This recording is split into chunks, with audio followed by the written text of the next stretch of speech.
us to admit that the document he was holding or presented contained certain words appearing to be the sender of a facsimile. Now, we have no quarrel over the letter of those words. We are curious, however, what is the point? Why, first place, this is a mere photocopy. It is not the facsimile itself. But we're also curious why he wants us to introduce this into the case at this point.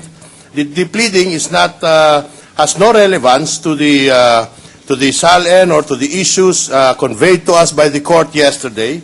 And secondly, it is not clear where this document came from and to whom it was sent. The prosecution may reply. Thank you, Your Honor. First, Your Honor, this is where it came from. This is a certified true copy, Your Honor, by the Regional Trial Court. And this is signed by the Clerk of Court of the said branch, Your Honor, It's a part of dated the March court 21, record. 2012. It's a part of the court record. Yes, Your Honor, part of a court record, Your Honor. And as for the purpose, Your Honor, why we are presenting them and marking, we will make the formal offer when the time comes, Your Honor. So may we request, Your Honor, that this petition, Your Honor, be marked as our Exhibit 11U, Your Honor. Your Honor, before the court grants the request, may we know from which RTC branch the counsel is referring to? And may we know if this is exactly a reproduction of the document that appears in the file of the RTC, or a mere certification that this is a copy of the contents of the pleading? Same copy, Your Honor. This is a certified true copy. Counsel, why don't you examine the document? I have, Your Honor. The document appears to be a photocopy of a facsimile. Correct, but did you check first of all, the title of the document? My point, Your Honor, And is... the case. Yes, Your Honor. And then the court where it is pending. That is right, Your Honor. But So, I would you like... know all of that. Yes, Your Honor, but what I would like to know is he telling us that the certification pertains to the alleged address of the facsimile sender. Because he's saying that this is a certified document, but he's asking me to admit that it was faxed from a certain fax Then, machine. since you know the court where the case is pending, my God, it's simple for you to examine the records there and then determine whether that the original of that document exists. Precisely, Your Honor. I just want to know what it is he claims is being certified by the court of origin. Is it the facsimile address that you asked us to attest to or to agree to? This is a certified true copy, Your Honor, by the Clerk of Court and ex-officio sheriff of the Regional Trial Court of Manila. This case is pending What branch? before the Regional Trial Court Branch 12, Your Honor. Oh, see? They have to verify if they... Your Honor. Question, Your Honor. Thank you, Your Honor. Yeah.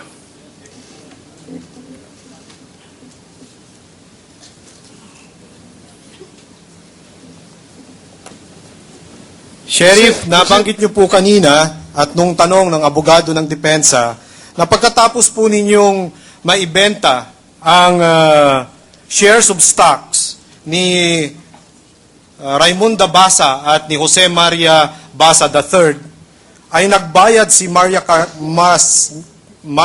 Carla Castillo ng 28,000 kay Cristina Rocco Corona. Hindi po ba? Opo. Sheriff, alam niyo po ba ang relasyon ni Cristina Rocco Corona at ni Carla Castillo? Noong pong panahon yun, hindi ko po alam. Hindi niyo po alam. Hindi niyo rin po ba alam nung panahon na iyon na si Cristina Corona ay asawa ng mahistrado ng Korte Suprema noon at hanggang ngayon na si ang ating respondent? Noong panahon nga ho, hindi ako sigurado kung Sandali lang, justice na siya.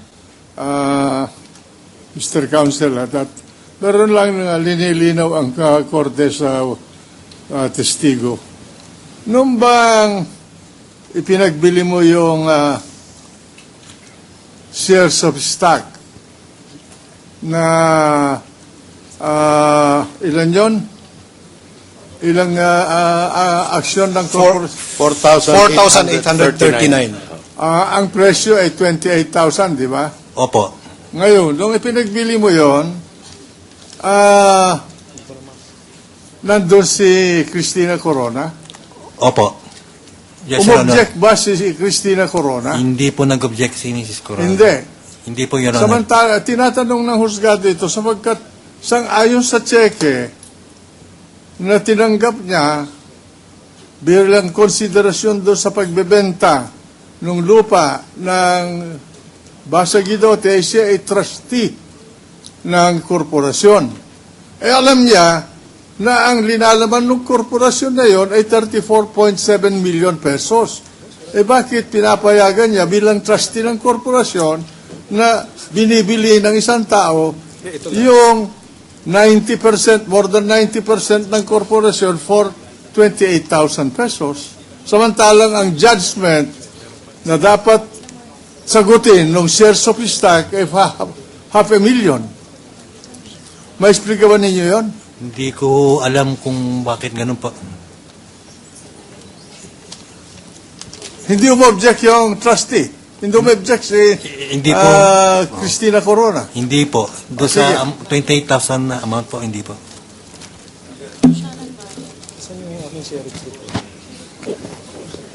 Counsel, May I continue, Your Honor? And we fully adopt, Your Honor, the questions of the presiding... no, I'm just trying to clarify for the sake of, for the information of this court. Thank you, Your Honor. Your Honor, and in the same line, Your Honor, ayon po dito sa sulat ni Cristina Corona sa inyo, tungkol po doon sa pagmamayari ng shares of stocks, ay ang sabi niya dito, ang halaga ng 4,839 shares ay 483,900. Noon po bang nagbid si Carla Castillo, hindi po ba nag-object o tumutol man lamang si Cristina Corona dahil ito ay mababa doon sa amount na sinasabi niyang halaga ng shares of stocks? I believe that was just answered by the sheriff, Your Honor. This is different, Your Honor, because the good presiding justice, Your Honor, asked about the 34.6 million that was paid for by the City of Manila to Cristina Corona, ITF Basa Guidote. I am asking, the premise of the question is the reply itself, Your Honor, of Cristina Corona to the notice of garnishment, wherein she stated that the amount of the 4,839 shares is 483,900. I appeal to the record, Your Honor. He said clearly, did she object? And the sheriff said there was no objection whatever.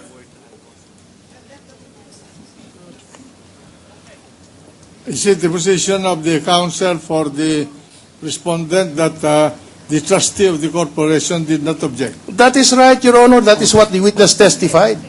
Yeah. Okay, Your Honor. That's what we would like to elicit, Your Honor. We would be willing to admit if he would like to state what else he needs admitted. Oh. Any other Sheriff, question? hindi po ba sinabi sa inyo ni Cristina Corona na siya ay nakatanggap ng isang cheque noong 2001 or 2 taon bago nyo ibinenta ang property na ito na nagkakahalaga ng 34.7 million from the City of Manila? Wala po. Wala po siyang sinabi sa inyo. Wala po nabanggit na ganun. Sheriff, pagkatapos po bang makatanggap si Cristina Corona ng 28,000 mula kay Carla Castillo, siya po ba ay nagpahanap pa ng ibang property o ibang mga ari-arian para ma-satisfy o mabayaran yung 500,000 piso? Yung nga po, yung lawyer niya po ang nagsabi sa akin Ano po ang sinabi ng lawyer niya po sa inyo? na meron daw silang ipapalevy na property sa Sampaloc, Manila. Ano pong property to at kanino po nakapangalan kung natatandaan po ninyo?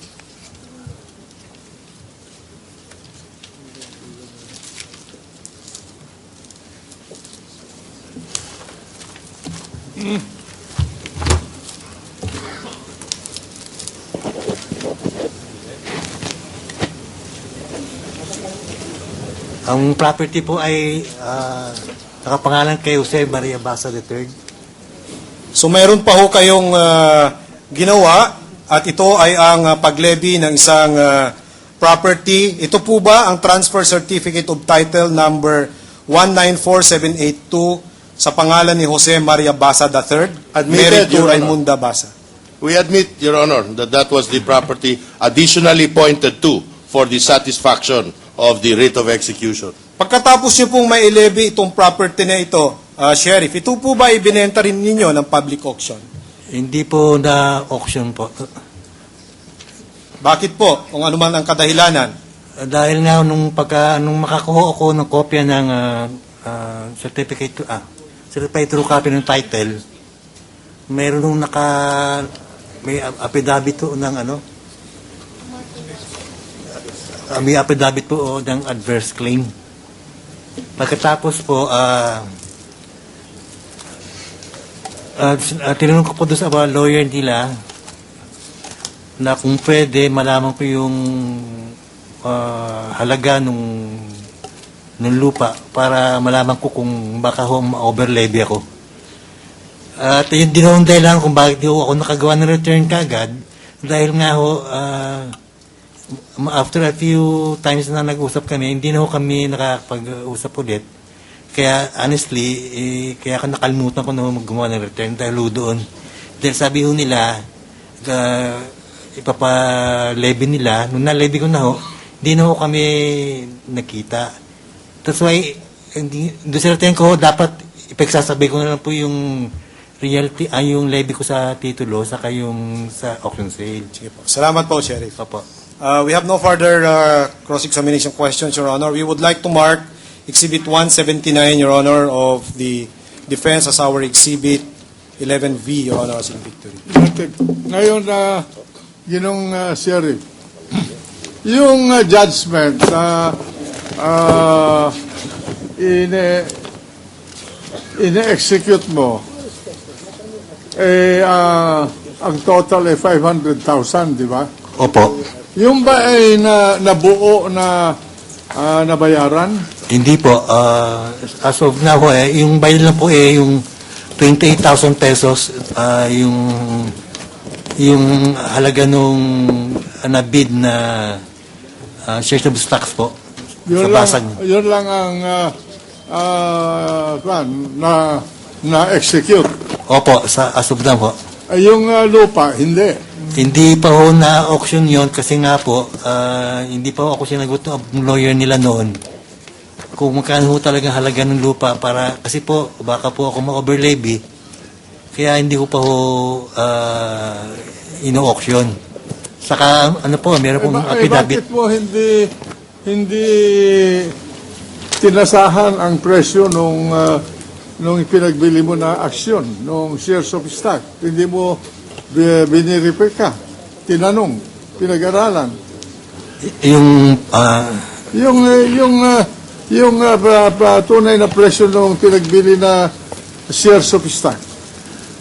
Hindi ko na ho napag-aralan po yan kasi po Bakit? nung nag-bid po si Carla Castillo ng 28,000 tapos wala naman pong objection si Mrs. Corona. Ay, oo nga, pero all the while, kaya akala ko po, ikaw ang sheriff para isatisfy mo yung 500,000 na judgment. Hindi ba dapat pinag-aralan mo ito ba talagang tunay na presyo nitong shares of stock na ito?